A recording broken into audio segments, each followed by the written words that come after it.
Hello and welcome out to the Dice Tower. I'm Wendy Yi. And I'm Chris Yi. And today we're going to be reviewing Yotei. This is a game by Kumagera. They are actually a company that does wood, like cute little woodworking things with the laser cutters and stuff. Yeah, burnt wood looking like... this company is based off of one of the islands of Japan. This game is set in that area. The wood comes from that area. Yeah. From that island. You're going to notice all of the pieces in this game are cards and basically laser cut wood. Yeah. So very interesting to learn a little bit more about the area that it's known for the wood and it's known for potatoes. And the mountain. And the mountain, yeah, but mostly the potatoes. Ski resort on Yotei. Yeah. All right, so Wendy's going to show you how to play this game, and then we'll go ahead and give you our thoughts. In Yotei, players are using potatoes as currency to bid and buy cards in hopes of getting the most charm points by the end of the game, which are collecting these little heart icons here on cards. Now, the way the game kind of ramps up is that you're going to be collecting cards. These are basic cards on the bottom, and they give you these little circle icons here. These are going to be used to pay for cards, or like basically to meet the requirements to get cards that are higher up, which will give you different icons in the upper left-hand corner, which will eventually get you the icons that you need to be able to meet these requirements up here on these expensive cards. And then once a player has 2 of these cards that have these stars on them, that will trigger the end of the game, and then the person with the most of those charm points, those hearts, by the end of the game is the winner. Next, to talk about the actual action and turn structure of the game, players in turn order are going to be placing out one character at a time onto these cards, and they can choose to either place it directly on a card, they can choose to flip over a card, or they can choose to place directly on one of these stacks up here. All right, I placed out most of the guys over here. Now, there is a cost in the left-hand corner of some of these cards. If they're actual potatoes, you place out that many of potatoes. And if there's a box, then you fill up a box with a secret bid of how many potatoes you want to bid. And then you're going to place your character on top of it and place it on the card. Once all players have placed out their workers, then starting with the first player token, you're going to go ahead and trigger off all the cards and collect them. So for example, this lovely lady over here with her tongue sticking out, she would take back this worker and she would gain this card, giving her the forest landscape. Then she'd come over here, she'd collect this worker, and because she now has a forest landscape, I'm sorry, she should have had a bid on there, but let's pretend she's the only one who bid, and she bid 0. Hey, big surprise. Then she would collect this card as well. So now she has those 2 different types of landscapes. And then she would trigger this bidding over here. So she would go ahead and open up and she'd say, hey, I put in 2 potatoes. And then the cat would also have said, oh no, I put in 2 potatoes. Now, if either one of them had majority, they would win the card. However, this lovely lady over here, she was first, so she would win it. She would pay the 2, and then the cat would get his worker and his potatoes back. And because she met the objectives at the bottom, she can go ahead and collect that card too. Then we go over to the next player, so it'd be this guy over here, and he would look and see he meets no objectives. He'd played terribly at this game. He would lose those cards. They would just get discarded. And then he would gain the back of this card, which is a way to get more potatoes, so he would get a couple potato points. Finally, the cat would trigger his, he would get this card, and then he would get 2 potatoes from the bank. That would get discarded, along with this one that this guy had put out.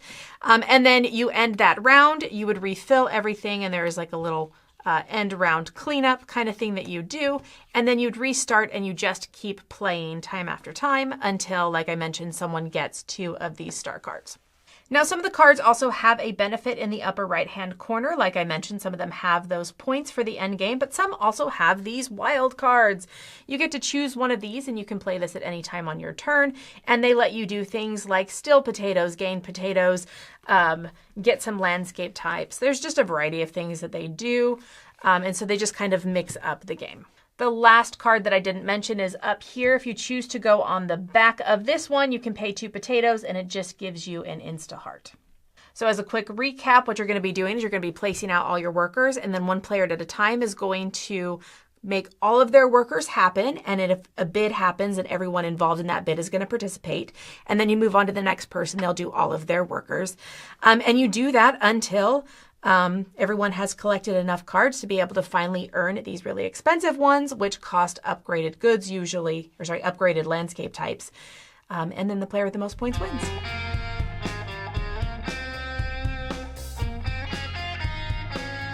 All right, so starting out with components and pieces, we mentioned that there's a lot of wood in here because the company that makes it.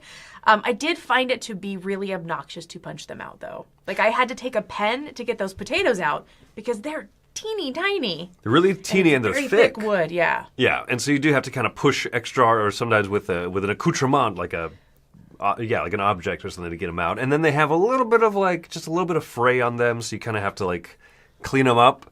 And they do leave a little bit of mess on the table, on the surface at you. Don't punch this if you have a felt top.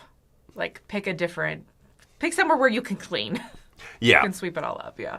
That being said, I do find the components and stuff to be extremely cute. Mm-hmm. And even though that they are not player color-coded, all of the pieces for each player have a distinct look. And so I've never been confused or anything out on the cards. I think it has a good look. I really love the theming of it, that it is all about this, the mountain of Yotei and the villages and stuff around it, and just kind of that. It's got a lot tied in, yeah. It's very nice. I think the one other component issue that I have is that the bidding boxes, when you put your little pieces in them, they make noise. So maybe throw a piece of felt or something in the bottom. You can fix that pretty easily, but also they don't hold a lot, so you can't put something very thick in there. That's unfortunate, right? Because technically you're allowed to bid for a card with 0.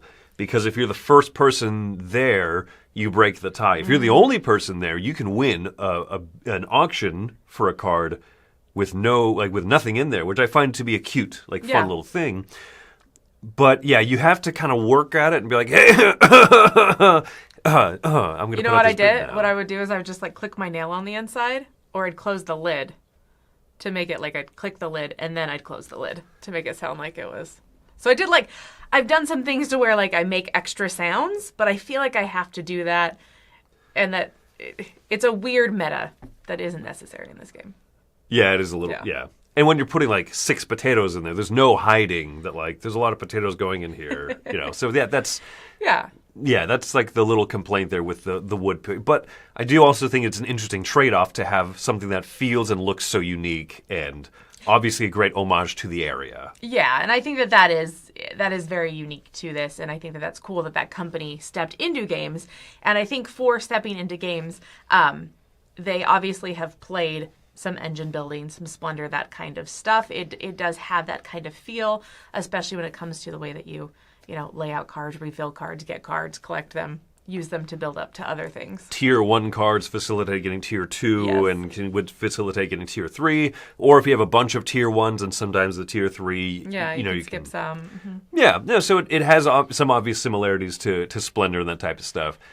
But it is unique, though. It is unique. And I think that adding in that potato element as a cost and then also adding in that bidding, you don't always have a competitive bid. There are times where I will put out 2 potatoes or whatever in my little jar and nobody else comes and fights me for it. And there are times where I put out none and I'm like, sweet, I did this correctly. And then other times I'll put in 4 and then there was no competition. Yeah. So I think that it creates an interesting tension. And I don't always love bidding for stuff because I'm really bad at determining what prices things should be. But I feel like it's a little bit clearer here.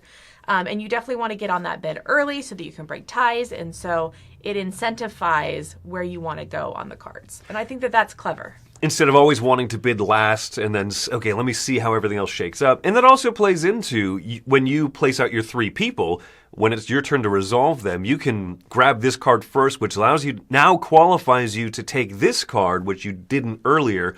So do you place out your piece on that bottom card to guarantee you now can get the Tier 2 card? Or do you go straight to the Tier 2 and hope that you still have, access to one of those lower ones that lets you qualify for the higher one?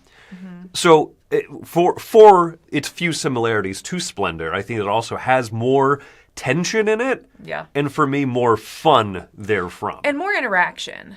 Yeah. Because of that. It also has those, wild cards, the little question mark cards that just kind of throw a random wrench in things. Like, you can Yeah. steal stuff from people. You can reshuffle cards that haven't been bid on yet.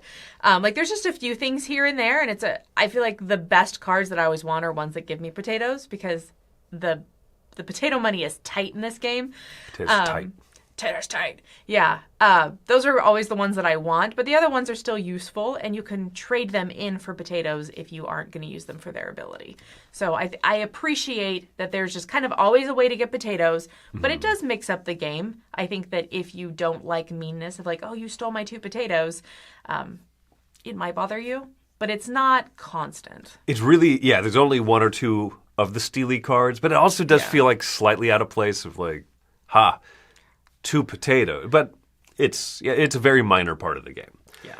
So all that being said, all that together, this was an interesting game because it was very popular at the Essen Spiel Fair. And I'm not sure how widely distributed it'll be. And I know people say, well, why do you guys review games that aren't readily available to purchase, right? But at the same time, this is kind of a cool effort that that these people from